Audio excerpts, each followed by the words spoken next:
সারা দেশের সাথে মালদা জেলা জুড়েও সাড়ম্বরে পালিত হচ্ছে পবিত্র ঈদ উল আজহা অর্থাৎ কুরবানির ঈদ। দিনটি উপলক্ষে এদিন সকাল সকাল মালদার আইহো ঈদগাহ ময়দানে ঈদের জামাত অনুষ্ঠিত হয়। তবে এবছর প্রশাসনিক নজরদারি ছিল চোখে পড়ার মতো। মুসলিম ধর্মাবলম্বী মানুষ আইহোর বিভিন্ন বাসিন্দা ঈদগাহ ময়দানে সমবেত হয়ে সুষ্ঠুভাবে নামাজ পাঠ করেন। তারা সকলে মিলে বিশ্ব শান্তির দোয়া প্রার্থনা করেন সর্বশক্তিমান আল্লাহর নিকট। নামাজ পর্ব শেষ হতেই সকলেই ঈদের শুভেচ্ছা বিনিময়ে মেতে ওঠেন, যাকে কেন্দ্র করে উৎসব মুখরিত হয়ে ওঠে গোটা হবিবপুর ব্লকের আইহো এলাকা।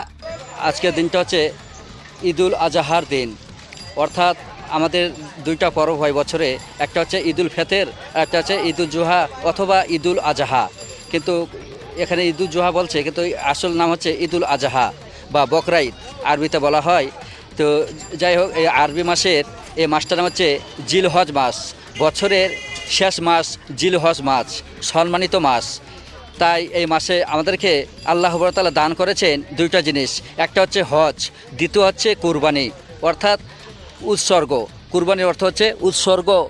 এটা আল্লাহর নামে আমরা কুরবানি করি, যেটা পশু।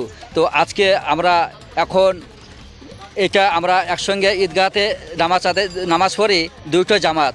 একটা হচ্ছে চাঁদপাড়া মসজিদ থেকে আসে, তারা ঘুরতে ঘুরতে সম্পূর্ণ চলে আসে পালপাড়া হয়ে, তারপরে আমাদের এখানে ঢুকে যায় চৌধুরী পাড়ায়। আমরা একসঙ্গে তকবির বলতে বলতে ঈদগাহতে হাজির হয়ে যাই। আমরা এখানে এসে আমরা দুই জামাত মিলে একসঙ্গে নামাজ পড়ি। নামাজের ইমামতি করেন আমাদের বয়োজ্যেষ্ঠ আমিন মিয়া সাহেব। আমি খুতবা পাঠ করি, সেটা আমার নাম হচ্ছে মাজিবুর মণ্ডল। আমি এখানে খুতবা পাঠ করি, উনি নামাজ পড়ান। নামাজ পড়া আমাদের সমাপ্ত হওয়ার পর আমরা প্রার্থনা করি, আল্লাহর কাছে দোয়া করি। সেখানে আমরা নামাজ সমাপ্ত করে আমরা সোজাসুজি চলে আসি কবরস্থানে। আমরা কবরস্থানে এসে আমরা সকল মিলে সকলের জন্য প্রার্থনা করলাম, যারা পরলোক গমন করেছে অর্থাৎ দুনিয়া থেকে যারা বিদায় নিয়ে চলে গেছে তাদের জন্য, যারা বেঁচে রয়েছে তাদেরও জন্য।